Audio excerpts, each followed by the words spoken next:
All right, folks, President Trump is saving America's culture, and that's the subject of the riff.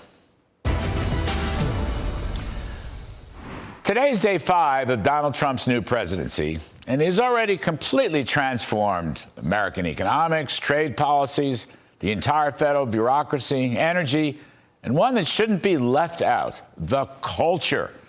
And smack in the middle of Mr. Trump's transformation of the culture is his spate of executive orders that have ended 60 years of racial preferences, affirmative action, and DEI, diversity, equity, inclusion. This is an enormous cultural change for the better. Instead of racial or gender identification, Trump is moving the United States back to its historic value of merit. Fittingly, as President Trump was inaugurated on Martin Luther King Day, we can recall King's famous line, "I have a dream that my 4 little children will one day live in a nation where they will not be judged by the color of their skin, but by the content of their character."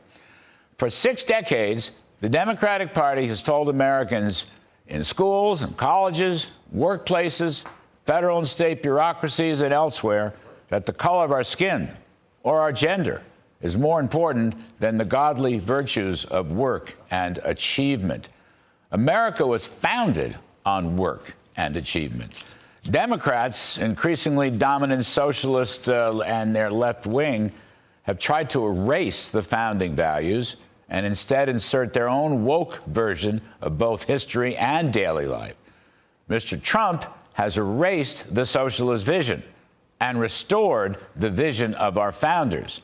And in so doing, he will unleash more prosperity and strength throughout the country than these far-left statists and socialists could ever dream possible.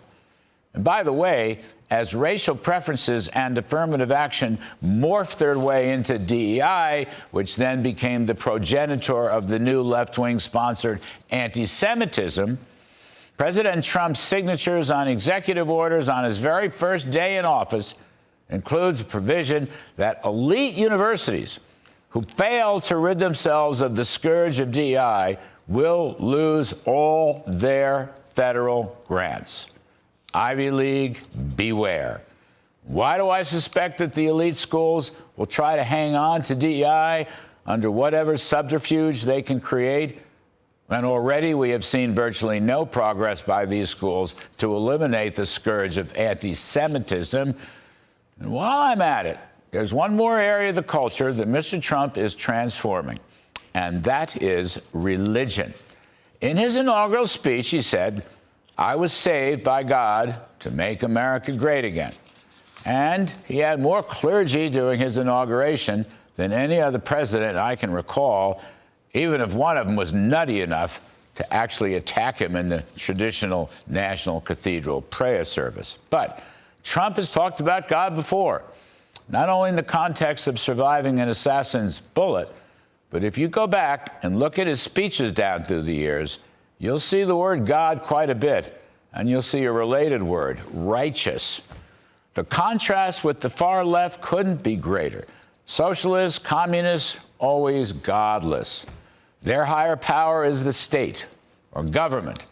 But what Mr. Trump is doing, while he's bringing back America's founding fathers insofar as merit and life, liberty, and the pursuit of happiness, he also harkens back to the earlier phrase in the Declaration of Independence. Let me quote, "We are endowed by our Creator," end quote. And that's tonight's riff.